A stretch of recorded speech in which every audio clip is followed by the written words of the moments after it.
সত্যজিৎ রায়ের লেখা ফেলুদার রহস্য অ্যাডভেঞ্চার নিয়ে আমাদের একটি বিশেষ নিবেদন স্টোরি স্টেশন ফেলুদা স্পেশাল। আজকের গল্প শিয়াল দেবতা রহস্য। এই গল্পটি প্রথম প্রকাশিত হয় সন্দেশ গ্রীষ্ম সংখ্যায় 1377 খ্রিস্টাব্দে, অর্থাৎ 1970 সালে। প্রধান চরিত্রে নীলমণি সান্যাল, প্রতুল দত্ত, পুলিশ ইন্সপেক্টর, চাকর, বংশলোচন এবং ঝন্টু। গল্পের সূত্রধার আমি সোহম। শুরু হচ্ছে শিয়াল দেবতা রহস্য।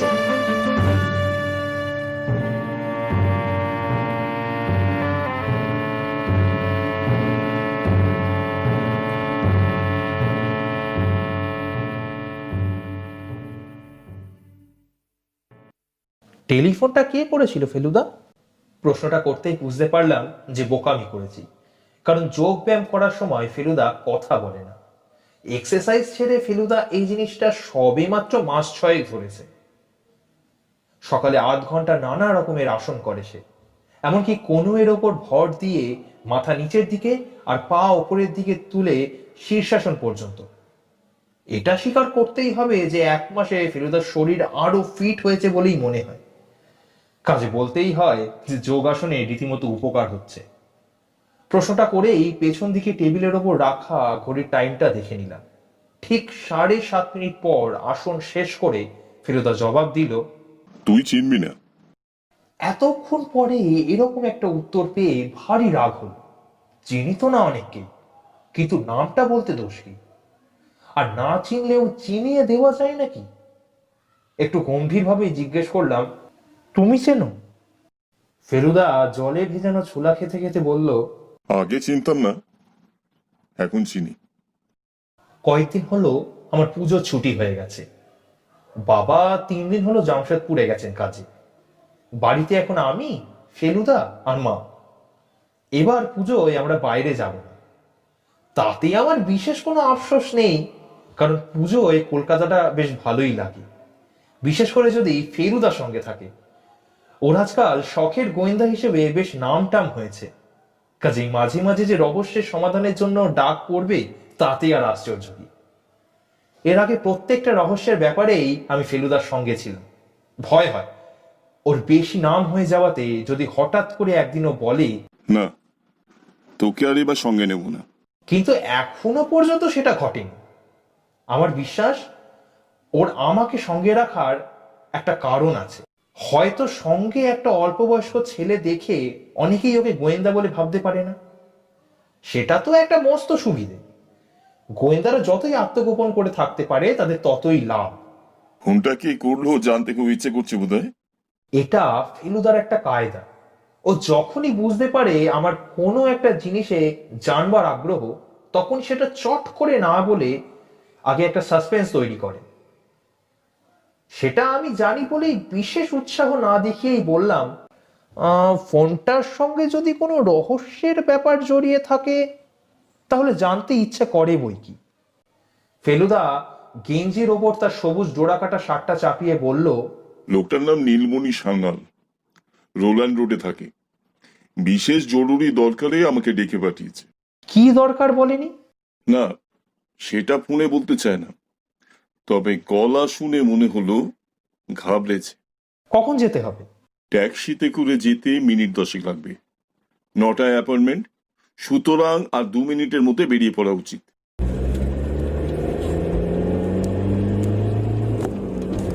ট্যাক্সি করে নীলমণি সান্যালের বাড়ি যেতে যেতে ফেলুদাকে বললাম, অনেক রকমই তো লোক থাকে। ধরো নীলমণি বাবুর যদি কোনো বিপদ না হয়ে থাকে, তিনি যদি শুধুমাত্র তোমাকে পেঁচে ফেলবার জন্যই ডেকে থাকেন। ফেলুদা রাস্তার দিক থেকে চোখ না সরিয়েই বলল, সে রিস্ক তো একটা থাকি, তবে সেরকম লোক বাড়িতে ডেকে নিয়ে প্যাঁচে ফেলবে না, কারণ সেটা তার পক্ষে রিস্কি হয়ে যাবে। সেসব কাজের জন্য অল্প টাকার ভাড়াটে গুন্ডার তো কোনো অভাব নেই। ও একটা কথা বলা হয়, ফেলুদা গত বছর অল ইন্ডিয়া রাইফেল কম্পিটিশনে ফার্স্ট হয়েছে।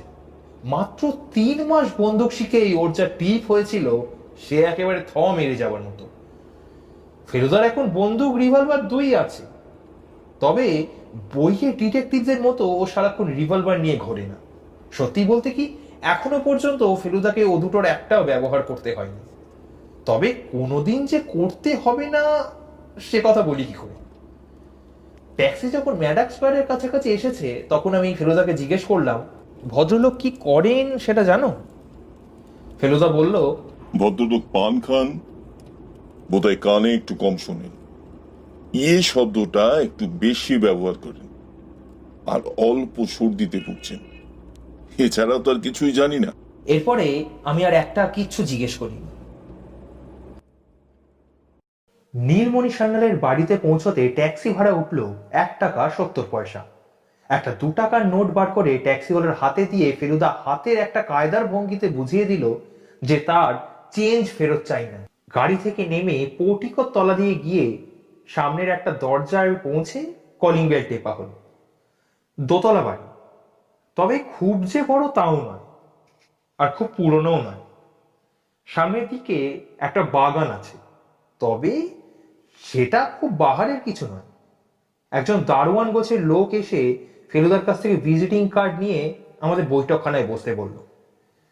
ঘরে ঢুকে চারিদিকে তাকিয়ে বেশ তাক লেগে গেল। সোফা, টেবিল, ফুলদানি, ছবি, কাঁচের আলমারিতে সাজানো নানা রকম সুন্দর সুন্দর জিনিস মিলিয়ে বেশ একটা জমকালো ভাব। মনে হয় অনেক খরচা করে এবং বেশ মাথা খাটিয়ে তা কিনে সাজানো হয়েছে। ফেলুদা নিজেই উঠে পাখার রেগুলেটর ঘোরানোর সঙ্গে সঙ্গেই একজন ভদ্রলোক এসেই ঢুকলেন। গায়ে স্লিপিং স্যুটের পাজামার ওপর একপাশে বোতামওয়ালা আদ্যির পাঞ্জাবি, পায়ে হরিণের চামড়া চটি, আর 2 হাতের আঙুলে অনেকগুলো আংটি। হাইট মাঝারি, দাড়ি গোফ কামানো, মাথার চুলও বেশি নেই, রং মোটামুটি ফর্সা, আর চোখ দুটো ঢুলু ঢুলু। দেখলে মনে হয় এই বুঝি ঘুম থেকে উঠে এলে। বয়স কত হবে? 50-এর বেশি নয়। আপনি প্রদোষ মিত্তির? জিজ্ঞেস করলেন ভদ্রলোক। আপনি যে এতটা ইয়াং সেটা জানা ছিল না। ফেলুদা একটু হে হে করে আমার দিকে দেখিয়ে বলল, এটি আমার খুড়তুতো ভাই, খুব বুদ্ধিমান ছেলে। আপনি চাইলে আমাদের কথাবার্তার সময় ওকে আমি বাইরে পাঠিয়ে দিতে পারি। আমার বুকটা ধুকপুক করে উঠল। কিন্তু ভদ্রলোক আমার দিকে একবার চোখ বুলিয়ে নিয়েই বললেন, কেন, থাকুক না, কোনো ক্ষতি নেই। আপনারা কিছু খাবেন টাবেন, চা বা কফি? না, এই সবে চা খেয়ে বেরিয়েছি। তারপর তিনি ফেলুদার দিকে ফিরে বললেন, তাহলে আর সময় নষ্ট না করে কেন ডেকেছি সেটা বলি। তবে তার আগে আমার নিজের পরিচয়টা একটু দিই। বুঝতেই পারছেন আমি একজন শৌখিন লোক। পয়সা করিও কিছু আছে সেটা নিশ্চয়ই অনুমান করেছেন। তবে বললে বিশ্বাস করবেন না, আমি চাকরিও করি না, ব্যবসাও করি না, বা বাপের 1 পয়সাও সম্পত্তি পাইনি। নীলমণিবাবু রহস্য করার ভাব করে চুপ করলেন। ফেলুদা বলল, তাহলে কি লটারি? আগে বলছিলাম, তাহলে কি কখনো লটারি জিতেছিলেন? এক্স্যাক্টলি। ভদ্রলোক প্রায় ছেলে মানুষের মতো চেঁচিয়ে উঠলেন। 11 বছর আগে রেঞ্জার্স লটারি জিতে এক ধাক্কায় পেয়ে যাই প্রায় 2.5 লাখ টাকা। তারপর সেই টাকা দিয়ে খানিকটা বুদ্ধি আর খানিকটা ভাগ্যের জেরে বেশ ভালোভাবেই চালিয়ে এসেছি। বাড়িটা তৈরি করি বছর 8 আগে। আপনি হয়তো ভাবছেন এরকম অকেজোভাবে একটা মানুষ বেঁচে থাকে কি করে, কিন্তু আসলে আমার একটা কাজ আছে। একটাই কাজ, সেটা হলো অকশন থেকে এইসব জিনিসপত্র কিনে এনে ঘর সাজানো। ভদ্রলোক তার ডান হাতটি বাড়িয়ে চারিদিকে সাজানো জিনিসপত্রগুলোর দিকে দেখিয়ে দিলেন। তারপর বললেন, যে ঘটনাটি ঘটেছে তার সঙ্গে আমার এসব আর্টিস্টিক জিনিসপত্রের কোনো সম্পর্ক আছে কিনা জানি না, কিন্তু আমার মনে সন্দেহ হয় যে হয়তো থাকতেও পারে। এই যে। নীলমণিবাবু তার পাঞ্জাবির পকেট থেকে হাত ঢুকিয়ে কয়েকটা কাগজের টুকরো বার করে ফেলুদার দিকে এগিয়ে দিলেন। ফেলুদার সঙ্গে সঙ্গে আমিও কাগজগুলো দেখে নিলাম। 3টে কাগজ, তার প্রত্যেকটাতেই লেখার বদলে লাইন করে ছোট ছোট ছবি আঁকা। সেই ছবির মধ্যে কিছু কিছু বেশ বোঝা যায়, যেমন পেঁচা, চোখ, সাপ, সূর্য, এইসব। আমার কেমন যেন ব্যাপারটাকে দেখা দেখা বলে মনে হচ্ছিল। এমন সময় ফেলুদা বলল, এসব তো হিয়েরোগ্লিফিক লেখা বলে মনে হচ্ছে। ভদ্রলোক একটু থতমত খেয়ে বললেন, আগে। ফেলুদা বলল, প্রাচীনকালে ইজিপসিয়ানরা যে লেখা বার করেছিল এটা সেই জিনিস বলে মনে হচ্ছে। তাই বুঝি? তবে এ লেখা পড়তে পারে এমন লোক কলকাতায় আছে কিনা সন্দেহ। ভদ্রলোক যেন একটু মুষড়ে পড়েই বললেন, তাহলে যে জিনিস দুদিন অন্তর অন্তর ডাকি আমার নামে আসছে, তার মানে না করতে পারলে তো ভারী অস্বস্তিকর ব্যাপার হবে। ধরুন যদি এগুলো সাংকেতিক হুমকি হয়, হয়তো কেউ আমাকে খুন করতে চায় আর তার আগে আমাকে শাসাচ্ছে। ফেলুদা একটু চুপ করে থাকার পর বলল, আপনার যে সমস্ত জিনিস সাজানো রয়েছে তার মধ্যে ইজিপশিয়ান কিছু আছে? নীলমণিবাবু হেসে বললেন, দেখুন, আমার কোন জিনিস যে কোথাকার সেটা আমি নিজেই ঠিক ভালোভাবে জানি না। আমি কিনি কারণ আমার পয়সা আছে এবং আর 5 জন শৌখিন লোককে এসব জিনিস কিনতে দেখেছি, তাই। কিন্তু আপনার এত জিনিসের মধ্যে একটিকেও তো খেলো বলে মনে হচ্ছে না। যারা শুধু এগুলো দেখবে তারা তো রীতিমতো সমজদার লোক বলে মনে করবে। ভদ্রলোক একটু হেসে বললেন, ওটা কি জানেন, এসব ব্যাপারে সচরাচর জিনিস ভালো হলেই তার দাম বেশি হয়। টাকা যখন আছে তখন আমি সেরা জিনিসটা কিনবো না কেন? অনেক ভারী ভারী খদ্দেরদের ওপর টেক্কা দিয়ে নিলাম থেকে এসব জিনিস কিনেছি মশাই। কাজেই ভালো জিনিস আমার কাছে থাকাটা কিছু আশ্চর্য নয়। কিন্তু মিশরের জিনিস কিছু আছে কিনা জানেন না? নীলমণিবাবু সোফা ছেড়ে উঠে একটা কাঁচের আলমারির দিকে গিয়ে তার ওপর থেকে একটা বিঘৎ খানেক লম্বা মূর্তি নামিয়ে এনে সেটা ফেলুদার হাতে দিলেন। সবুজ পাথরের মূর্তি, তার গায়ে আবার নানা রঙের ঝলমলে পাথর বসানো, 2-1 জায়গায় যেন সোনাও রয়েছে। তবে আশ্চর্য এই যে মূর্তিটার শরীর মানুষের মতো হলেও তার মুখটা শিয়ালের মতো। এটা দিন 10 আগে কিনেছি অ্যারাটুন ব্রাদার্সের একটা নিলাম থেকে। এটা বোধ হয় ফেলুদা মূর্তিটা একবার চোখ বুলিয়েই বলল, অ্যানুবিস। অ্যানোবিস। সে আবার কি? ফেলুদা মূর্তিটা সাবধানে নেড়ে চেড়ে নীলমণিবাবুর হাতে ফেরত দিয়েই বলল, অ্যানুবিস ছিল প্রাচীন মিশরে গড অব দ্য ডেড, মৃত আত্মাদের দেবতা। চমৎকার জিনিস পেয়েছেন এটা। কিন্তু ভদ্রলোকের গলায় ভয়ের সুর। এই মূর্তি আর এসব চিঠির মধ্যে কোনো সম্পর্ক আছে কি? আমি কি এটা কিনে কোনো ভুল করলাম? কেউ কি আমার কাছ থেকে এসব জিনিস ছিনিয়ে নেবে বলেই শাসাচ্ছে? ফেলুদা মাথা নেড়ে বলল, সেটা বলা মুশকিল। চিঠিগুলো কবে থেকে পেতে শুরু করেছেন? গত সোমবার থেকে। অর্থাৎ মূর্তিটা কেনার ঠিক পর থেকেই। হ্যাঁ। খামগুলো আছে? না, ফেলে দিয়েছি। রেখে দেওয়া উচিত ছিল, তবে খুবই সাধারণ খাম। সাধারণ টাইপরাইটারের ঠিকানা, পোস্ট অফিস, এলগিন রোড। ঠিক আছে। ফেলুদা উঠে পড়ল। আপাতত কিছু করার আছে বলে তো মনে হয় না। শুধু সেফ সাইডে থাকবার জন্য মূর্তিটাকে ওই আলমারিতে না রেখে আপনার হাতের কাছে রাখবেন। সম্প্রতি একজনদের বাড়ি থেকে এই ধরনের কিছু জিনিস চুরি হয়েছিল। তাই বুঝি? হ্যাঁ, একজন সিন্ধি ভদ্রলোক। যতদূর জানি এখনো সে চোর ধরা পড়েনি। আমরা ঘর থেকে বেরিয়ে বাইরে ল্যান্ডিং এ এলাম। ফেলুদা বলল, আপনার সঙ্গে রসিকতা করতে পারে এমন কারুর কথা মনে পড়ছে?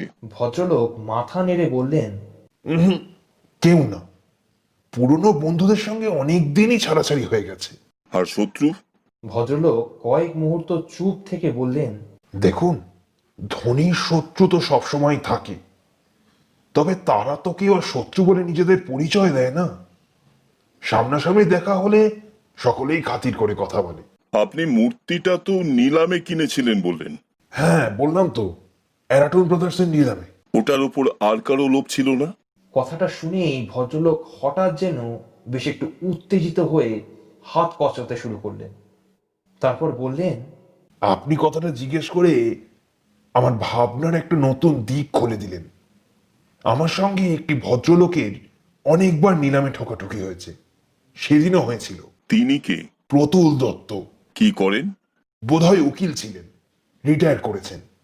সেদিন ওর আর আমার মধ্যে শেষ অবধি রিসারিস চলে। তারপর আমি 12,000 বলার পর উনি থেমে যান। মনে আছে, নিলামের পর আমি যখন বাইরে গিয়ে গাড়িতে উঠছি তখনই হঠাৎ ওর সঙ্গে চোখাচোখি হয়ে পড়ে। ওর চোখের চাউনিটা আমার মোটেই ভালো লাগেনি। I see. আমরা নীলমণি বাবুর বাড়ি থেকে বেরোলাম। গেটের দিকে হাঁটতে হাঁটতে ফেলুদা প্রশ্ন করল। এই বাড়িতে কি আপনারা অনেকে থাকেন? নীলমণিবাবু হেসে বললেন, কি বলছেন মশাই, আমার মতো একা মানুষ বোধ হয় কলকাতাতে আর দুটি নেই। ড্রাইভার, মালি, দুটি পুরনো বিশ্বস্ত চাকর ও আমি, ব্যাস। ফেলুদার পরের প্রশ্নটা একেবারেই এক্সপেক্ট করিনি। আচ্ছা, বাচ্চা ছেলে কি কেউ থাকে না এ বাড়িতে? ভদ্রলোক মুহূর্তের জন্য একটু অবাক হয়ে তারপর হো হো করে হেসে বললেন, দেখেছেন, ভুলেই গেছি। আসলে আমি লোক বলতে বয়স্ক লোকের কথাই ভাবছিলাম। আজ দিন 10 হলো আমার ভাগ্নে ঝুন্টু এখানে এসে রয়েছে। ওর বাবা ব্যবসা করেন। এই সেদিন সস্ত্রীক জাপানে গেছেন, ঝুন্টুকে রেখে গেছেন আমার জিম্মায়। বেচারি এসে অবধি ইনফ্লুয়েঞ্জায় ভুগছে। তারপর হঠাৎ ফেলুদার দিকে চেয়ে বললেন, আচ্ছা, আপনার বাচ্চার কথা মনে হলো কেন? ফেলুদা বলল, বৈঠকখানার একটা আলমারির পেছন থেকে একটা ঘুড়ির কোনা উঁকি মারছিল, সেইটা দেখেই।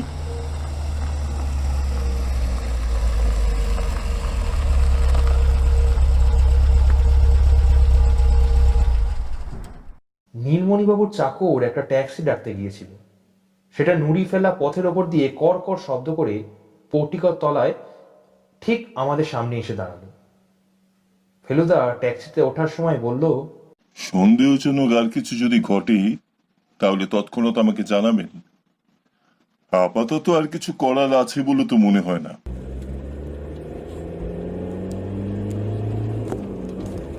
আমি বাড়ি ফেরার পথে ফেলুদাকে বললাম, শিয়াল দেবতার চেহারাটা দেখে কিরকম ভয় ভয় করে, তাই না? ফেলুদা বলল, মানুষের ধরে অন্য যে কোনো জিনিসের মাথা জুড়ে দিলেই ভয় করে, শুধু শিয়াল কেন? আমি বললাম, পুরনো ইজিপশিয়ান দেবদেবীর মূর্তি ঘরে রাখা তো বেশ বিপজ্জনক। কে বলল? তুমিই তো বলেছিলে। মোটেই না, আমি বলেছিলাম যেসব প্রত্নতাত্ত্বিকরা মাটি খুঁড়ে প্রাচীন ইজিপশিয়ান মূর্তি টুর্তি বার করেছে তাদের মধ্যে কয়েকজনকে বেশ নাজেহাল হতে হয়েছে। হ্যাঁ হ্যাঁ, সেই যে একজন সাহেব, সে তো মরেই গিয়েছিল। কি নাম যেন? Lord কার্নন von. আর তার কুকুর? কুকুর তার সঙ্গে ছিল না, কুকুর ছিল বিলেতে, সাহেব ছিলেন ইজিপ্টে। তুতানখামেনের কবর খুঁড়ে বার করার কিছুদিনের মধ্যেই কার্নান ভন হঠাৎ ভীষণ অসুখে পড়ে মারা যান। তারপরে খবর পাওয়া গেছিল যে যে সময় সাহেব মারা যান ঠিক একই সময়ে বিনা অসুখে রহস্যজনকভাবে বেশ কয়েক হাজার মাইল দূরে তার কুকুরটিও মারা যায়। প্রাচীন ইজিপ্টের কোনো জিনিস দেখলেই আমার ফেলুদার কাছে শোনায় এই অদ্ভুত ঘটনাটা মনে পড়েছে। শিয়াল দেবতা অ্যানুবিসের মূর্তিটাও নিশ্চয়ই কোনো মান্ধাতার আমলের ইজিপশিয়ান সম্রাটের কবর থেকে এসেছে। নীলমণিবাবু কি এসব জানেন না? সাত করে বিপদ ডেকে আনার মধ্যে কি এমন মজা থাকতে পারে, আমি তো ভেবেই পাই না। পরদিন ভোর 5:45 আমাদের বারান্দায় খবরের কাগজের বান্ডিলটা পড়ার সঙ্গে সঙ্গেই টেলিফোনটা বেজে উঠল। আমি ফোনটা তুলে হ্যালো বলেছি, কিন্তু উল্টো দিকের কথা শোনবার আগেই ফেলুদা সেটা আমার হাত থেকে ছিনিয়ে নিল। পরপর 3 বার, 2 বার ও আর 1 বার আচ্ছা ঠিক আছে বলেই ফোনটা ধপ করে রেখে দিয়ে ও ধরা গলায় বলল, অ্যানুবিস গায়েব, এক্ষুনি যেতে হবে। সকালবেলায় ট্রাফিক কম বলেই নীলমণি সান্যালের বাড়ি পৌঁছতে লাগলো ঠিক 7 মিনিট। ট্যাক্সি থেকে নেমে দেখি নীলমণিবাবু যেন কেমন ভ্যাবাচ্যাকা ভাব করে বাড়ির বাইরে আমাদের জন্য অপেক্ষায় দাঁড়িয়ে আছেন। ফেলুদাকে দেখেই তিনি বললেন, নাইটমেয়ারের মধ্যে দিয়ে গেছি মশাই, এরকম হরেবেল অভিজ্ঞতা আমার কখনো হয়নি। আমরা ততক্ষণে বৈঠকখানায় ঢুকেছি। ভদ্রলোক আগেই সোফায় বসে প্রথমে তার হাতের কবজিগুলো আমাদের দেখালেন। দেখলাম লোকে যেখানে ঘড়ি পড়ে তার ঠিক নিচ দিয়ে 2 হাতে দড়ির দাগ বসে গিয়েছে এবং হাতটা লাল হয়ে গিয়েছে। ফেলুদা বলল, কি ব্যাপার বলুন। ভদ্রলোক দম নিয়ে ধরা গলায় বলতে শুরু করলেন, আপনার কথা মতো গতকাল মূর্তিটা শোবার ঘরে নিয়ে গিয়ে একেবারে বালিশের তলায় রেখে দিয়েছিলাম। এখন মনে হচ্ছে যেখানে ছিল সেখানে রাখলেই আর কিছু না হোক অন্তত শারীরিক যন্ত্রণাটা ভোগ করতে হতো না। সে যাক গে, মূর্তিটা তো মাথার তলায় নিয়ে দিব্যি ঘুমোচ্ছি। এমন সময় রাত কত জানি না, একটা বিশ্রী অবস্থায় ঘুম ভেঙে গেল। দেখি কে জানি আমার মুখটা আষ্টে পৃষ্ঠে গামছা দিয়ে বাঁধছে। গলা দিয়ে আওয়াজ বেরোবার পথ বন্ধ দেখে হাত দিয়ে বাধা দিতে গেল। আর তখনই বুঝতে পারলুম যে আমার থেকেও অনেক বেশি শক্তিশালী লোকের পাল্লায় পড়েছে। দেখতে দেখতে আমার হাত পিচ মোড়া করে বেঁধে দিল। ব্যাস, তারপর বালিশের তলা থেকে মূর্তি নিতে আর কি। ভদ্রলোক দম নেবার জন্য কয়েক মুহূর্ত চুপ করে রইলেন। তারপর বললেন, ঘন্টা তিনেক বোধ হয় হাত পা বাঁধা অবস্থায় পড়েছিল। সমস্ত শরীরে ঝিঁঝি ধরে গেছিল। সকালে চাকর নন্দলাল এসে আমাকে ওই অবস্থায় দেখে, আর তখনই ও বাঁধন খুলে দেয়। আর তৎক্ষণাৎই আমি আপনাকে ফোন করি। ফেলুদার দেখলাম চোখে মুখের ভাব বদলে গেছে। সে সোফা ছেড়ে উঠে বলল, আপনার ঘরটা একটু দেখব, আর প্রয়োজন হলে আপনার বাড়ির কিছু ছবি তুলব। ক্যামেরাটাও ফেলুদার নতুন বাতিকের মধ্যে একটা। নীলমণিবাবু আমাদের দোতলায় তার শোবার ঘরে নিয়ে গেলেন। ঘরে ঢুকেই ফেলুদা বলল, এ কি, জানলা শিক নেই? ভদ্রলোক মাথা নেড়ে বললেন, আর বলবেন না, বিলিতি কায়দায় বাড়ি তো, আর আমি আবার জানলা বন্ধ করে শুতেই পারি না। ফেলুদা জানলা দিয়ে গলা বাড়িয়ে নিচের দিকে দেখে বলল, খুব সহজ। পাইপ রয়েছে, কার্নিশ রয়েছে। একটু জোয়ান লোক হলেই অনায়াসে জানলা দিয়ে ঘরে ঢুকে আসতে পারে। তারপর ফেলুদা ঘরের চারিদিকে খুব ভালো করে দেখে নিয়ে ছবি টবি তুলল। তারপর বলল, বাড়ির অন্য অংশ এবার ঘুরে দেখতে চাই। নীলমণিবাবু প্রথমে দোতলা দেখালেন। পাশের ঘরটাতেও দেখলাম একটা খাটে 12-13 বছর বয়সের একটা ছেলে গলা অবধি লেপ মুড়ি দিয়ে শুয়ে আছে। তার চোখগুলো বড় বড়, আর দেখলেই মনে হয় তার স্বাস্থ্য মোটেই ভালো নয়। বুঝলাম এই হলো ঝুন্টু।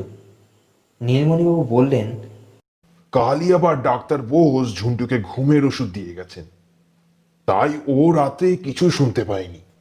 দোতলার আরো দুটো ঘর দেখে একতলার ঘরগুলোতে চোখ বুলিয়ে আমরা বাড়ির বাইরে এলাম। নীলমণিবাবুর ঘরের জানলার ঠিক নিচেই দেখলাম কয়েকটা ফুলের টব, পাম জাতীয় গাছ লাগানো তাতে। ফেলুদা টবগুলোর ভেতরে কিছু আছে কিনা দেখতে লাগলো। প্রথম দুটাই কিছুই পেল না। তৃতীয়টার পাতার ভেতর হাতড়ে একটা ছোট্ট টিনের কৌটো পেল। সেটা ঢাকনা খুলে নীলমণিবাবুর দিকে এগিয়ে দিয়ে ফেলুদা বলল, এই বাড়িতে কারো নস্যির বাতিক আছে? নীলমণিবাবু মাথা নেড়ে না বললেন। ফেলুদা কৌটোটা নিজের প্যান্টের পকেটে রেখে দিল। এবার নীলমণিবাবু যেন বেশ মরিয়া হয়েই বললেন, মিস্টার মিত্তির, আর কিছু না, মূর্তি একটা গেছে, আরেকটা না হয় কিনবো, কিন্তু একটা ডাকাত আমার বাড়িতে এসে আমার ঘরে ঢুকে আমার উপর যা তা অত্যাচার করে চলে যাবে, এ কিছুতেই বরদাস্ত করা যায় না। আপনাকে এর একটা বিহিত করতেই হবে।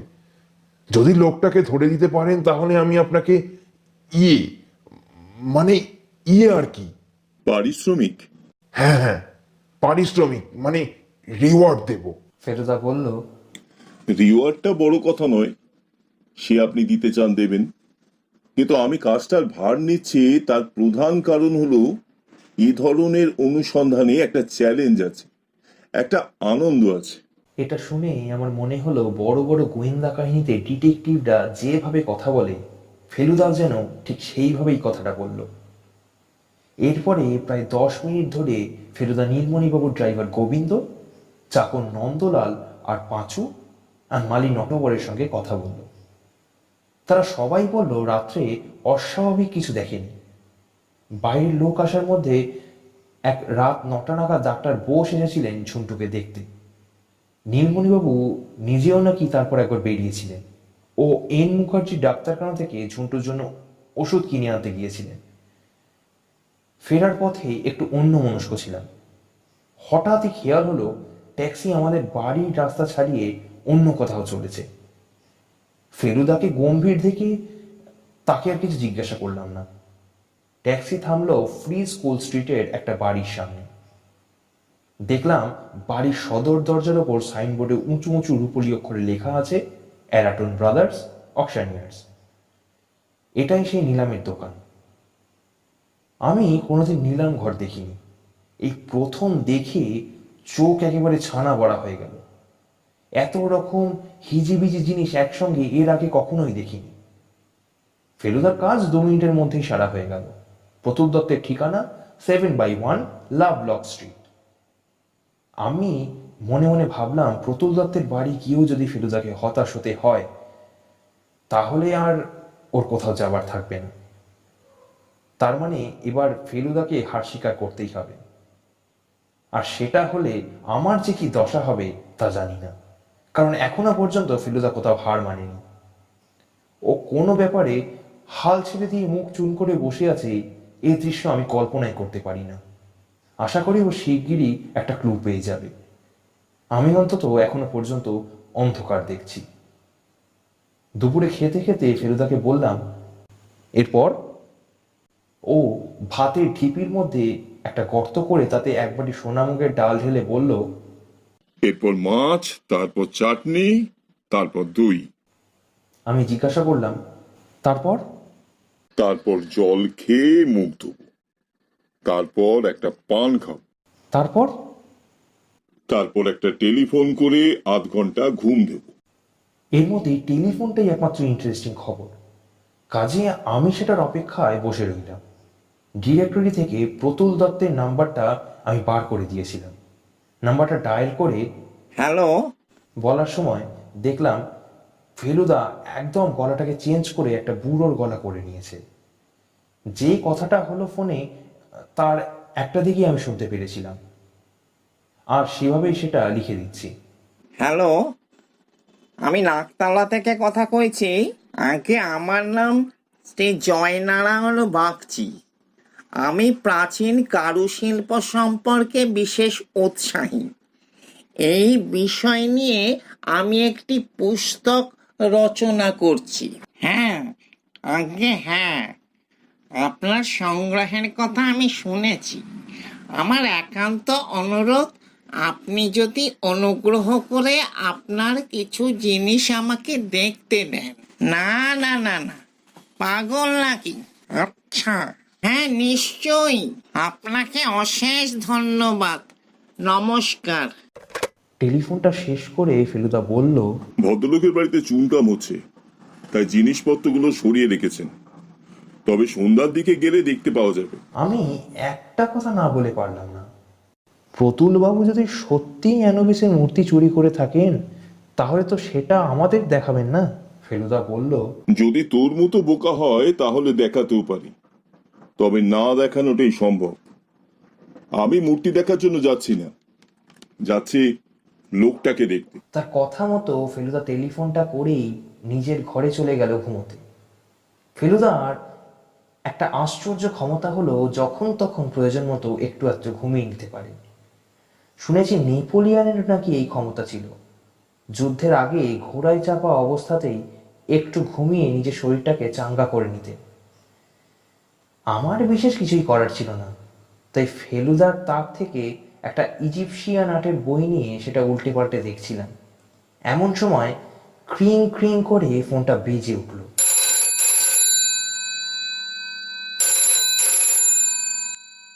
আমি দৌড়ে বসবার ঘরে গিয়ে ফোনটা ধরলাম। হ্যালো। কিছুক্ষণ কেউ কিছু বলল না, যদিও বেশ বুঝতে পারছিলাম ফোনটা কেউ ধরে আছে। আমার বুকের ভেতরটা ঢিপ ঢিপ করতে শুরু করলো। প্রায় 10 সেকেন্ড পর একটা গম্ভীর এবং কর্কশ গলা শুনতে পেলাম।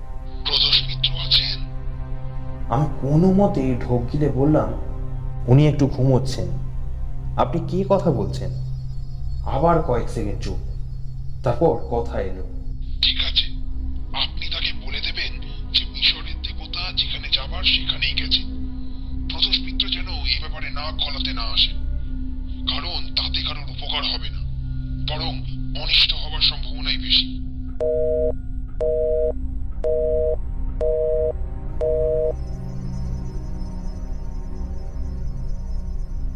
এরপরেই কট করে ফোনটা রাখার শব্দ পেলাম, আর তারপরেই সব চুপ। কতক্ষণ যে ফোনটা হাতে ধরে প্রায় দম বন্ধ করে বসেছিলাম জানি না। হঠাৎ ফেলুদার গলা পেয়ে তাড়াতাড়ি রিসিভারটাকে রেখে আমি চলে গেলাম। কে ফোন করেছিল? আমি ফোনে যা শুনেছি তাই বললাম। ফেলুদা গম্ভীর করে ভুরু কুচকে সোফায় বসে বলল, ইস, তুই যদি আমাকে ডাকতিস। কি করব? কাঁচা ঘুম ভাঙালে তুমি যে রাগ করো। লোকটার গলার আওয়াজ কিরকম? ঘর ঘরে গম্ভীর। যাকগে, আপাতত প্রতুল দত্তের চেহারাটা একবার দেখে আসি। মনে হচ্ছিল একটু আলো দেখতে পাচ্ছি, এখন আবার সব ঘোলাটে।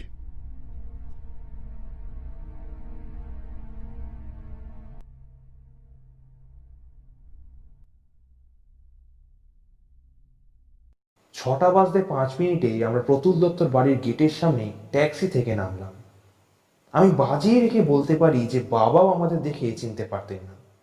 ফেলুদা সেজেছে একটা 60 বছরের বুড়ো, কাঁচা পাকা মেশানো ঝোলা গোঁফ, চোখে মোটা কাচের একটা চশমা, গায়ে কালো গলাবন্ধ কোট, হাঁটুর ওপর তোলা ধুতি আর মোজার ওপর বাটার তৈরি ব্রাউন কেডসের জুতো।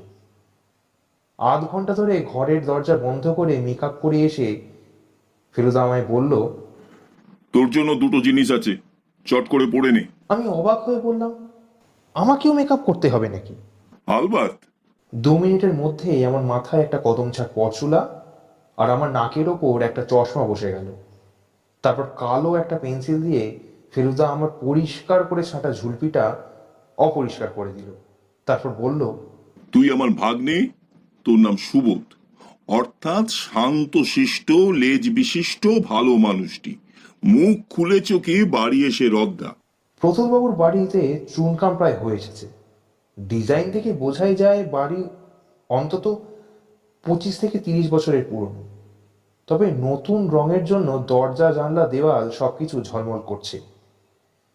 গেট দিয়ে ঢুকে এগিয়েই দেখি বাইরের একটা খোলা বারান্দা, সেখানে একটা বেতের চেয়ারে একজন মাঝবয়সী ভদ্রলোক বসে আছেন। আমাদের এগোতে দেখেও তিনি চেয়ার ছেড়ে উঠলেন না। সন্ধ্যার আবছা অন্ধকারে বুঝলাম তার মুখটা বেশ গম্ভীর। ফেলুদা 2 হাত তুলে মাথা হেট করে নমস্কার করে তার নতুন বুড়ো মিহি গলায় বলল, আপনি কি প্রতুল বাবু? ভদ্রলোক গম্ভীর গলায় বললেন, হ্যাঁ। আগে আমারই নাম জয়নারায়ণ বাগচি।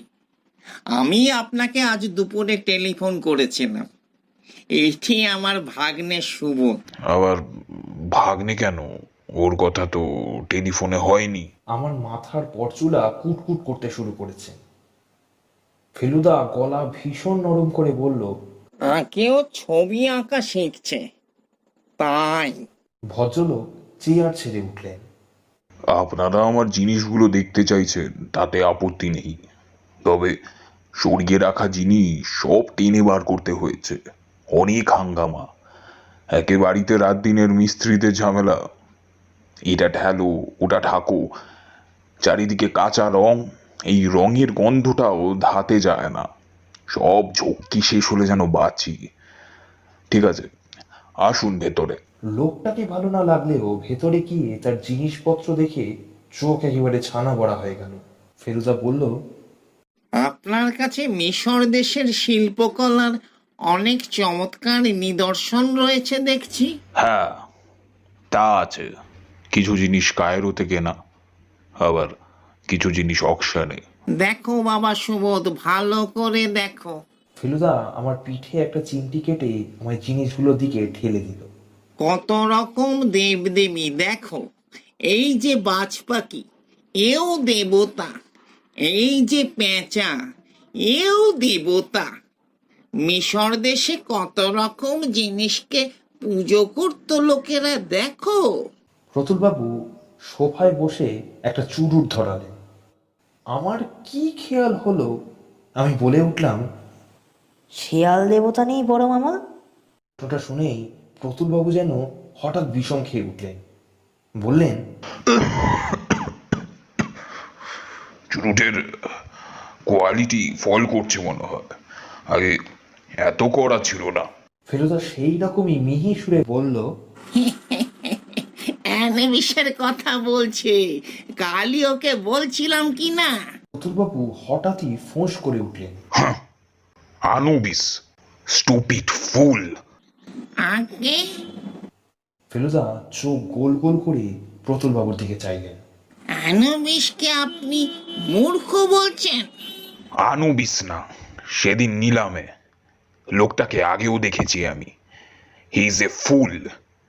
ওর বিডিং এর কোনো মাথা মুন্ডু নেই। চমৎকার একটা মূর্তি ছিল, এমন এক অ্যাবসার্ড দাম হাঁকলো যে যার ওপর আর চড়া যায় না। অত টাকা কোথায় পায় কে জানে। ফেলুদা চারিদিকে আরেকবার চোখ বুলিয়ে নিয়ে ভদ্রলোককে নমস্কার করে বললেন, অশেষ ধন্যবাদ। এসব জিনিসপত্র ছিল দোতলায়। আমরা এবার নিচে রওনা দিলাম। সিঁড়ি দিয়ে নামতে নামতে ফেলুদা বলল, আপনার বাড়িতে লোকজন আর বিশেষ? গিন্নি আছেন আর ছেলে বিদেশে। ফুলদত্তর বাড়ি থেকে বেরিয়ে ট্যাক্সির জন্য হাঁটতে হাঁটতে বুঝলাম যে পাড়াটা কতটা নির্জন। 7টাও বাজেনি, অথচ রাস্তায় প্রায় লোক নেই বললেই চলে। বল মা তারা দাঁড়ায় কোথা, বল মা তারা দাঁড়ায় কোথা। আমার দুটো বাচ্চা ভিখিরি ছেলে শ্যামা সঙ্গীত গাইতে গাইতে এগিয়ে আসছে। একটু কাছে এলে পরে বুঝলাম একজন গাইছে আর অন্যজন বাজাচ্ছে। ভারী সুন্দর গান করে ছেলেটা। ফেলুদাও তাদের সঙ্গে গলা মিশিয়ে গেয়ে উঠল। বল মা তারা তারাই কোথা। বালিগঞ্জ সার্কুলার রোড দিয়ে কিছু দূর হেঁটে একটা চলন্ত ট্যাক্সির দিকে দেখা পেয়েই ফেলুদা হাঁক দিয়ে সেটাকে থামালো। ওঠার সময় দেখি বুড়ো ড্রাইভার ভারী অবাক হয়ে ফেলুদার দিকে দেখছে। এই চিমড়ে বুড়োর গলা দিয়ে ওরকম জোয়ান চিৎকার বেরোলো কি করে, সেটাই বোধহয় চিন্তা করছে ও। পরদিন সকালে যখন টেলিফোনটা বাজলো তখন আমি বাথরুমে দাঁত মাজছি, কাজেই ফোনটা ফেলুদাই ধরলো। জিজ্ঞেস করে জানলাম নীলমণিবাবু ফোন করেছিলেন একটা খবর দেওয়ার জন্য। প্রতুলবাবুর বাড়িতেও নাকি কাল ডাকাতি হয়ে গিয়েছে, আর এ খবরটা আজ কাগজেও বেরিয়েছে। টাকা পয়সা কিছুই যায়নি, শুধু কিছু প্রাচীন কারুশিল্পের নমুনা, 8-10টা ছোট ছোট জিনিস, সব মিলিয়ে যার দাম 20-25 হাজার টাকার কম না। পুলিশ নাকি তদন্ত আরম্ভ করে দিয়েছে। প্রতুলবাবুর বাড়িতে যে সকালেই পুলিশের দেখা পাবো আর তার মধ্যে যে ফেলুদার চেনা লোকও বেরিয়ে পড়বে, সেটা কিছুই আশ্চর্য না। আমরা যখন পৌঁছেছি তখন 7:15 বাজে। আজ অবশ্য মেকআপ করিনি। ফেলুদা দেখলাম তার জাপানি ক্যামেরাটা নিতে ভোলেনি।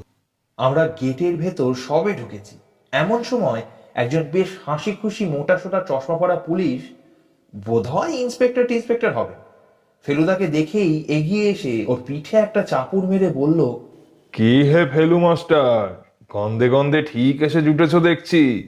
ফেলুদা বেশ নরম ভাবেই হেসে বলল, আর কি করি বলুন, আমাদের তো ওই কাজ। কাজ বলো না, কাজটা তো আমাদের, তোমাদের তো শখ, তাই না? ফেলুদা এ কথার কোনো উত্তর না দিয়েই বলল, কিছু কিনারা করতে পারলেন? বাগদারি কেস? তাছাড়া আবার কি, তবে ভদ্রলোক খুব আপসেট, খালি মাথা চাপড়াচ্ছেন আর বলছেন কাল এক বুড়ো নাকি এক ছোকরাকে নিয়ে ওর সংগ্রহ দেখতে এসেছিলেন। ওর ধারণা দুজনেই নাকি বাগলারির পেছনে। আমার কথাটা শুনেই গলা শুকিয়ে গেল। সত্যি ফেলুদা মাঝে মাঝে বড্ড বেপরোয়া কাজ করে ফেলে। ফেলুদা কিন্তু একটু না ঘাবড়ে বলল, তাহলে তো সেই বুড়ো সন্ধান করতে পারলেই চোর ধরা পড়বে। এ তো জলের মতো কেস। গোলগাল পুলিশটি বললেন, বেশ বলেছ, একেবারে খাঁটি উপন্যাসের গোয়েন্দাদের মতো কথা বলেছ হে, বাহ। ভদ্রলোকের পারমিশন নিয়ে ফেলুদা আর আমি বাড়ির দিকে এগিয়ে গেলাম। প্রতুলবাবু দেখি আজও সেই বারান্দাতেই বসে আছেন। বুঝলাম তিনি এতটাই অন্যমনস্ক যে আমাদের দেখেও দেখতে পেলেন না। কোন ঘরটা থেকে চুরি হয়েছে দেখবে? মোটা পুলিশ জিজ্ঞেস করলো। চলুন না। কাল সন্ধেবেলা যে দোতলার ঘরটায় গিয়েছিলাম আজও সেটাতেই যেতে হলো। অন্য কিছুর দিকে দৃষ্টি না দিয়ে ফেলুদা শটান ঘরের দক্ষিণ দিকের ব্যালকনিটার দিকে চলে গেল। সেটা থেকে ঝুঁকে নিচের দিকে তাকিয়ে বলল, পাইপে অনায়াসে উঠে আসা যায়, তাই না? মোটা পুলিশ বললেন, তা যায়, কিন্তু মুশকিল হচ্ছে দরজার রং কাঁচা বলে ওটাকে আবার দুদিন বন্ধ করা হচ্ছিল না। ঠিক কখন হয়েছে চুরিটা? রাত 10:45। কে প্রথম টের পেল? এদের একটি পুরনো চাকর আছে, সে ওদিকের ঘরে বিছানা করছিল। একটা শব্দ পেয়ে এদিকে আসে। ঘর তখন অন্ধকার। বাতি চালানোর আগেই সে একটা প্রচণ্ড ঘুষি খেয়ে প্রায় অজ্ঞান হয়ে যায়। সেই সুযোগে চোর বাবাজি হওয়া। ফেলুদার কপালে আবারও সেই বিখ্যাত ভ্রুকুটি। বলল, একবার চাকরটার সঙ্গে কথা বলবো। চাকরের নাম বংশলোচন। দেখলাম ঘুষিটা খাওয়ার ফলে তার এখনো যন্ত্রণা আর ভয় কোনোটাই যায়নি। ফেলুদা বলল, কোথায় ব্যথা? চাকরটা চি চি করে উত্তর দিল, তলপেটে। তলপেটে? ঘুষি তলপেটে মেরেছিল? সে কি ঘুষির জোর! বাপরে বাপ! মনে হলো মনে হলো পেটে একখানা পাথর এসে লাগলো, আর তারপরেই সব অন্ধকার। আওয়াজটা শুনলে কখন? তখন তুমি কি করছিলে? টাইম তো দেখিনি বাবু, আমি তখন মায়ের ঘরে বিছানা করছি। দুটো ছেলে কীর্তন গান করছিল, তাই শুনছিলাম। মা ঠাকুরন ছিলেন পুজোর ঘরে, বলেন ছেলেটাকে পয়সা দিয়ে আয়। আমি যাবো যাবো করছি, এমন সময় বাবুর ঘর থেকে ঘটি বাটি পড়ার মতো একটা শব্দ পেলাম। ভাবলাম কেউ তো নেই, তো জিনিস পড়ে কেন? তাই দেখতে গেছি, আর ঘরে ঢুকতেই বংশলোচন আর কিছুই বলতে পারল না। সব শুনে টুনে বুঝলাম আমাদের চলে যাওয়ার ঘন্টাখানিকের মধ্যেই চোর এসেছিল। আমি ভাবলাম ফেলুদা বোধহয় আরো কিছু জিজ্ঞেস করবে, কিন্তু শেষ পর্যন্ত আরো কোনোই কথাই বলল না। মোটা পুলিশকে ধন্যবাদ দিয়ে আমরা বাড়ি থেকে বেরিয়ে এলাম। বাইরে রাস্তায় এসে দেখি ফেলুদার চোখে মুখের চেহারা একদম বদলে গেছে। এ চেহারা আমি জানি, ফেলুদা কি যেন একটা রাস্তা দেখতে পেয়েছে, আর সে রাস্তা দিয়ে গেলেই রহস্যের সমাধানে পৌঁছানো যাবে। পাশ দিয়ে খালি ট্যাক্সি বেরিয়ে গেল, কিন্তু ফেলুদা থামালো না। আমরা দুজনেই হাঁটতে লাগলাম। ফেলুদার দেখা দেখি আমিও ভাবতে চেষ্টা করলাম, কিন্তু খুব বেশি দূর এগোতে পারলাম না। প্রতুলবাবু যে চোর নন সেটা তো পরিষ্কার বোঝা যাচ্ছে। যদিও প্রতুল বাবুকে বেশ জোয়ান লোক বলেই মনে হয়, আর ওর গলার আওয়াজটাও বেশ ভারী, কিন্তু তাও এটা কিছুতে সম্ভব বলে মনে হচ্ছিল না যে প্রতুল বাবু একটা বাড়ির পাইপ বেয়ে দোতলায় উঠতে পারেন। তার জন্য আরো কম বয়সের লোকের দরকার। তাহলে চোর কি? আর ফেলুদাও কোন জিনিসটার কথা এত মন দিয়ে ভাবছে? কিছুক্ষণ হাঁটার পর দেখি আমরা নীলমণিবাবুর বাড়ির পাঁচিলে এসে পড়েছি। ফেলুদা পাঁচিলটাকে বাঁয়ে রেখে ধীরে ধীরে হাঁটতে আরম্ভ করলো।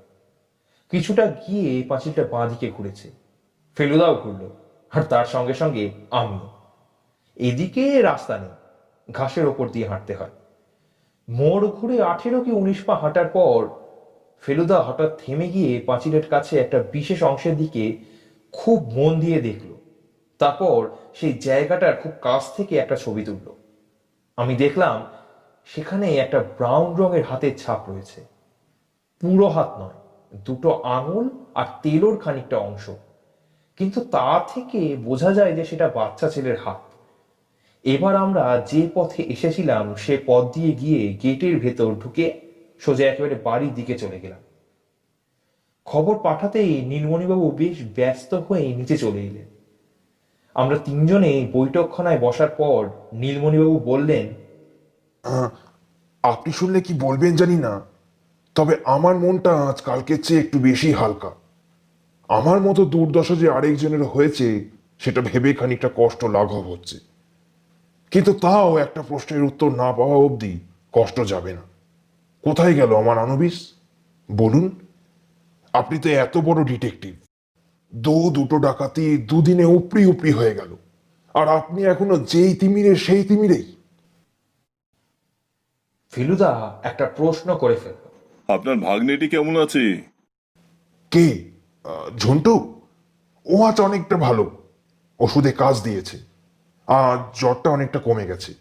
আচ্ছা, বাইরের কোনো ছেলে টেলে কি পাঁচিল টপকে এখানে আসে ঝন্টুর সঙ্গে খেলতে টেলতে? পাঁচিল টপকে?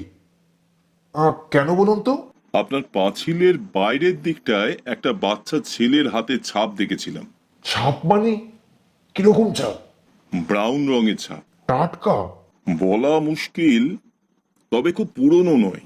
কই, আমি তো কোনোদিন কোনো বাচ্চাকে আসতে দেখিনি। বাচ্চা বলতে এক আসে, তাও সেটা পাঁচিল টপকে নয়, একটা ছোকরা ভিখিরি, দিব্যি শ্যামা সঙ্গীত গায়। তবে হ্যাঁ, আমার বাগানের পশ্চিম দিকে একটা জামরুল গাছ আছে। মাঝে মধ্যে বাইরের ছেলে পাঁচিল টপকে এসে সে গাছের ফল পেড়ে খায় না, এমন গ্যারেন্টি আমি দিতে পারি না। এরপর নীলমণিবাবু জিজ্ঞেস করলেন, আচ্ছা, চোরের বিষয় আর কিছু জানতে পারলেন কি? ফেলুদা সোফা ছেড়ে উঠে পড়ল। লোকটার হাতের জোর সাংঘাতিক। এক ঘুষিতে প্রতুলবাবুর চাকরকে অজ্ঞান করে দিয়েছিল।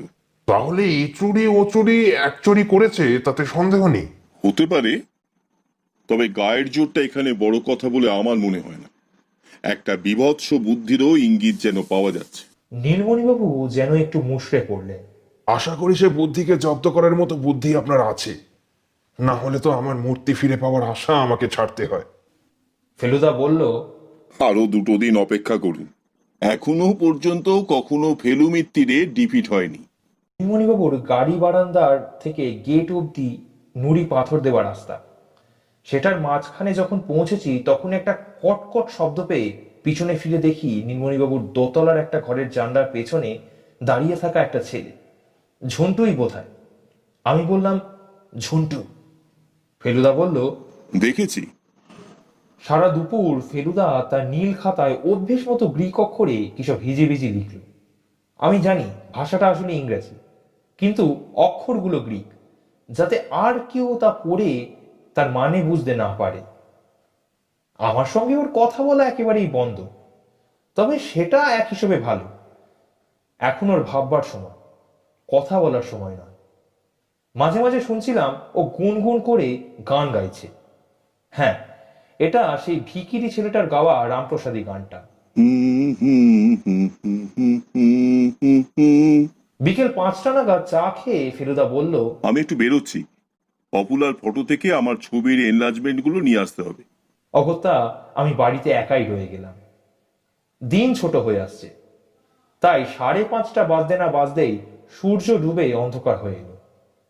পপুলার ফটোর দোকানটা হাজরা রোডের মোড়ে। ফেলুদার ছবি নিয়ে ফিরে আসতে 20 মিনিটের বেশি লাগা উচিত না, তবে এত দেরি হচ্ছে কেন? অবশ্য অনেক সময় ছবি তৈরি না হলে দোকানে বসিয়ে রাখে। আশা করি ও অন্য কোথাও যায় না। আমাকে ফেলে ওর ঘোরাঘুরিটা আমার একদম ভালো লাগে না। একটা করতালের আওয়াজ কানে এলো, তার সঙ্গে সঙ্গে চেনা গলায় সেই গান। বল মা তারা দাঁড়াই কোথা, বল মা তারা দাঁড়াই কোথা। সেই ছেলে দুটো আজ আমাদের পাড়ায় ভিক্ষা করতে এসেছে। গান ক্রমে এগিয়ে এলো। আমি আমাদের ঘরের জানলাটার কাছে গিয়ে দাঁড়ালাম। এখান থেকে রাস্তাটা বেশ দেখা যায়। ওই যে ছেলে দুটো, একজন গাইছে আর একজন করতাল বাজাচ্ছে। কি সুন্দর গলা ছেলেটা। একবার গান থামিয়ে ছেলেটি ঠিক আমাদের বাড়ির সামনে দাঁড়িয়ে ওপরের দিকে মুখ করে বলল,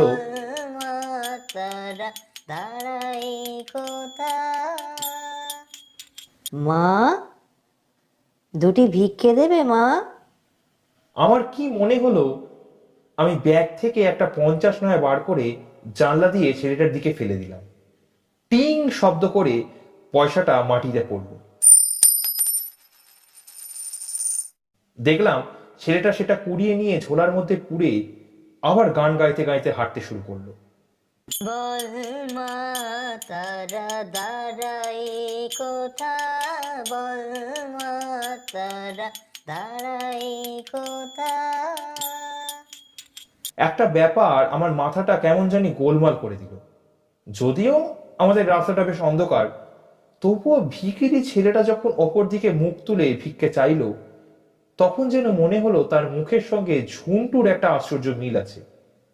হয়তো এটা আমার দেখার ভুল, কিন্তু তাতে মনের মধ্যে কেমন একটা খটকা লাগতে শুরু করলো। আমি ঠিক করলাম ফেলুদা এলেই কথাটা ওকে বলবো। প্রায় 6:30টার সময় মেজাজ বেশ গরম করে ফেলুদা এনলার্জমেন্ট নিয়ে বাড়ি ফিরল।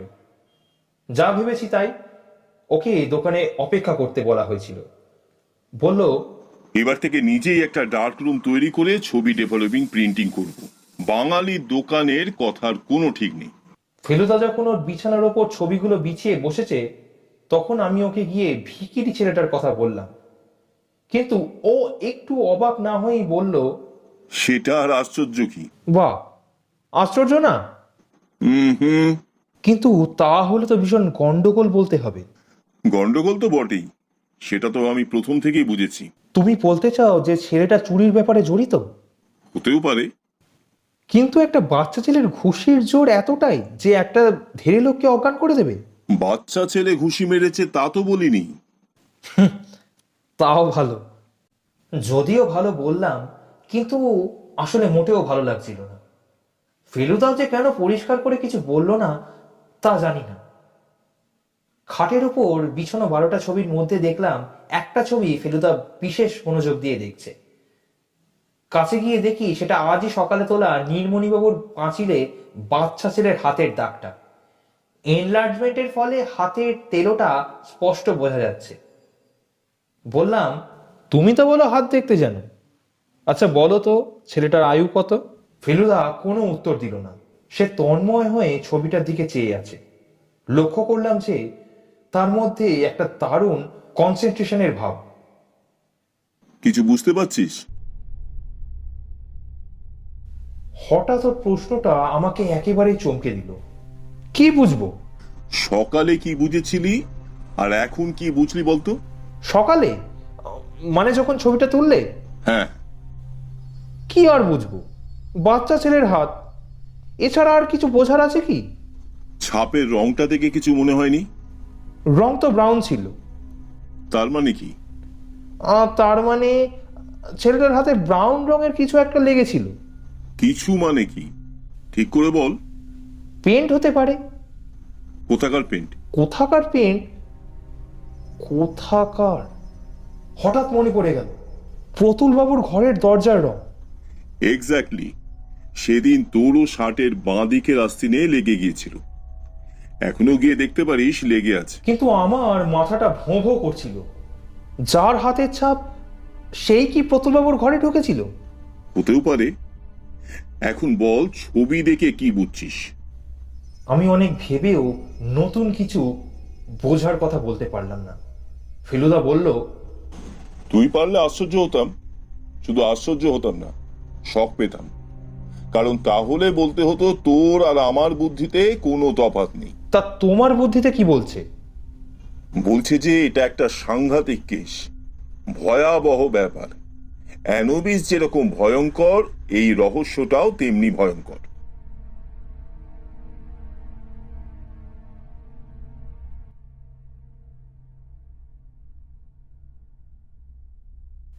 পরদিন সকালে ফেলুদা প্রথম নীলমণি সান্যালকে ফোন করলো। হ্যালো, কে মিস্টার সান্যাল? আপনার রহস্যের সমাধান হয়ে গেছে। মূর্তি এখনো হাতে আসেনি, তবে কোথায় আছে মোটামুটি আন্দাজ করতে পেরেছি। আপনি কি বাড়িতে আছেন? অসুখ বেড়েছে? কোন হাসপাতালে নিয়ে যাচ্ছেন? ও আচ্ছা, তাহলে পরে দেখা হবে। ফোনটা রেখেই ফেলুদা চট করে আরেকটা নাম্বার ডায়াল করলো। ফিসফিস করে কি কথা হলো সেটা শুনতে পেলাম না, তবে ফেলুদা যে পুলিশে টেলিফোন করেছে সেটা বুঝলাম। ফোনটা রেখেই ও আমাকে বলল, এক্ষুনি বেরোতে হবে, তৈরি হয়ে নে। একে সকালে ট্রাফিক কম, তার ওপর ফেলুদা আবার ট্যাক্সি ড্রাইভারকে বলল টপ স্পিডে যেতে। দেখতে দেখতে আমরা নীলমণিবাবুর বাড়ির রাস্তায় এসে পড়লাম।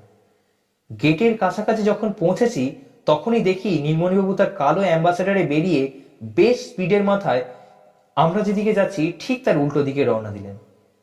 সামনে ড্রাইভার আর পেছনে নীলমণিবাবু ছাড়া কাউকে দেখতে পেলাম না। আউট জোরসে! ফেলুদা চেঁচিয়ে উঠল। ট্যাক্সি ড্রাইভারও কিরকম এক্সাইটেড হয়ে গিয়ে এক্সকালেটারে পা চেপে দিল। সামনের গাড়িটাকে দেখলাম বৃষ্টি গোঁ গোঁ শব্দ করে ডান দিকে মোড় নিচ্ছে। এইবার ফেলুদা যে জিনিসটা করলো সেটা এর আগে কখনো করেনি। কোটের ভেতরে হাত ঢুকিয়ে তার রিভলভারটা বার করে গাড়ির জানলা দিয়ে ঝুঁকে পড়ে নীলমণিবাবুর গাড়ির পেছনের টায়ারের দিকে অব্যর্থ টিক করে রিভলভারটা মারল। প্রায় একই সঙ্গে রিভলভার আর টায়ার ফাটার শব্দে কানে তালা লেগে গেল।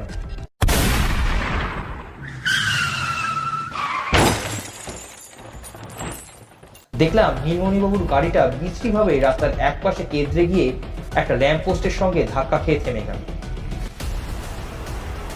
আমাদের গাড়িটা নীলমণিবাবুর পেছনে থাকতেই দেখি উল্টো দিকে পুলিশের জিপ এসেছে। এদিকে নীলমণিবাবু গাড়ি থেকে নেমে ভীষণ বিরক্ত মুখ করে এদিক ওদিক চাইছেন।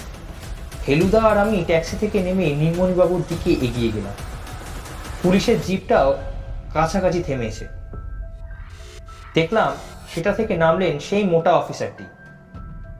নীলমণিবাবু হঠাৎ বলে উঠলেন, এসব কি হচ্ছে কি? ফেলুদাও গম্ভীর গলায় বলল, আপনার সঙ্গে গাড়িতে ড্রাইভার ছাড়া আর কি আছে জানতে পারি কি? ভদ্রলোক চেঁচিয়ে উঠলেন, বললাম তো আমি আমার ভাগ্নিকে নিয়ে হাসপাতালে যাচ্ছি। ফেলুদা এবার কোনো কথা না বলে সোজাসুজি নীলমণিবাবুর গাড়ির হ্যান্ডেলটা ধরে একটানে দরজাটা খুলে ফেলল। খোলার সঙ্গে সঙ্গে একটা বাচ্চা ছেলে গাড়ি থেকে তীরের মতো বেরিয়ে ফেলুদার ওপরে ঝাঁপিয়ে পড়ে ও টুটি চিপে ধরল। কিন্তু ফেলুদা তো শুধু যোগব্যায়াম করে না, ও রীতিমতো জুজুৎসু ও ক্যারাটে শিখেছে। ছেলে তার কবজি দুটো ধরে উল্টে তাকে অদ্ভুত কায়দায় মাথার ওপর দিয়ে ঘুরিয়ে আছড়ে মাটিতে ফেলল। যন্ত্রণায় একটা চিৎকার ছেলেটার মুখ দিয়ে বেরোল, আর সে চিৎকার শুনেই আমার রক্ত জল হয়ে গেল। কারণ সেটা বাচ্চার গলা নয়, সেটা একটা বয়স্ক লোকের বিকট হেরে গলার চিৎকার। এই গলায় আমি সেদিন টেলিফোনে শুনেছিলাম। ইতিমধ্যে পুলিশ এসে নীলমণিবাবুর গাড়ির ড্রাইভার আর বাচ্চাটাকে ধরে ফেলল। ফেলুদা তার জামার কলারটা ঠিক করতে করতে বলল, পাঁচিলের গায়ে হাতের ছাপ দেখেই ধরেছিলাম। অল্প বয়সের ছেলের হাতে এত লাইন থাকে না, তাদের হাত আরো অনেক মসৃণ থাকে। অথচ সাইজ যখন ছোট তখন তার একটাই মানে হতে পারে, এটা আসলে একটা বেটে বামনের হাতের ছাপ। বাচ্চাটা আসলে আর কিছুই না, একটা ডুয়ার্ফ। কত বয়স হলো আপনার সাকরেদদের, নীলমণিবাবু? 40। ভদ্রলোকের গলা দিয়ে ভালো করে আওয়াজ বেরোচ্ছে না। খুব বুদ্ধি খাটিয়েছেন। যা হোক, আগে জিনিস চুরির মিথ্যে ঘটনাটা খাড়া করে আমাকে ডেকে পাঠিয়ে তারপর নিজেই লোক লাগিয়ে পরের জিনিস চুরি করেছেন। আপনার বাড়িতে কাল যাকে দেখলাম, সে কি সেই ভিখারি ছেলেটি? নীলমণিবাবু মাথা নেড়ে হ্যাঁ বললেন। তার মানে আপনার ভাগ্নে বলে কেউ নেই, ওকে বাড়িতে এনে ধরে রেখেছেন এই চুরির ব্যাপারে হেল্প করার জন্য, তাই না? ভদ্রলোক মাথা হেঁট করে চুপ করে রইলেন। ফেলুদা বলে চলল, ছেলেটা গান গাইতো আর বামুনটা খঞ্জনি বাজাতো। কেবল চুরির টাইম এলে খঞ্জনিটা ভিখারির হাতে দিয়ে যেত এবং তখন সেই বাজাতে থাকতো। বামুন বলেই তার গায়ের জোরের অভাব নেই, এক ঘুষিতে একজন জোয়ান লোককে ঘায়েল করতে পারে। ওয়ান্ডারফুল। আপনার বুদ্ধির তারিফ না করে পালা যায় না নীলমণিবাবু। নীলমণিবাবু একটা দীর্ঘ নিঃশ্বাস ফেলে বললেন, মিশরের প্রাচীন জিনিসের ওপর আমার একটা নেশা ধরে গিয়েছিল। প্রচুর পড়াশোনা করেছি এই নিয়ে। সাধে কি প্রতুল দত্তের ওপর হিংসা হয়েছিল? ফেলুদা বলল, অতি লোভে শুধু তাঁতেই নষ্ট হয় না, বামুনও হয়। কারণ আপনার ওই বেটেটিও বামুন আর আপনিও সান্নাল, একেবারে উচ্চ শ্রেণীর বামুন। যাকে এবার একটা শেষ অনুরোধ আছে। কি? আমার রিওয়ার্ডটা। রিওয়ার্ড? নীলমণিবাবু ফ্যাল ফ্যাল করে ফেলুদার দিকে চাইলেন। অ্যানোবিসের মূর্তিটা আপনার কাছে আছে বোধহয়। ভদ্রলোক কেমন যেন বোকার মতো তার ডান হাতটা নিজের পাঞ্জাবির পকেটে ঢুকিয়ে দিলেন। হাতটা বার করতেই দেখলাম তাতে রয়েছে এক বিঘত লম্বা কালো পাথরের রঙিন মূর্তি, তাতে মণিমুক্ত বসানো। হ্যাঁ, 4000 বছরের পুরনো মিশর দেশের শিয়াল দেবতা অ্যানোবিসের মূর্তি। ফেলুদা হাত বাড়িয়ে সেটা নিয়ে বলল, থ্যাংক ইউ।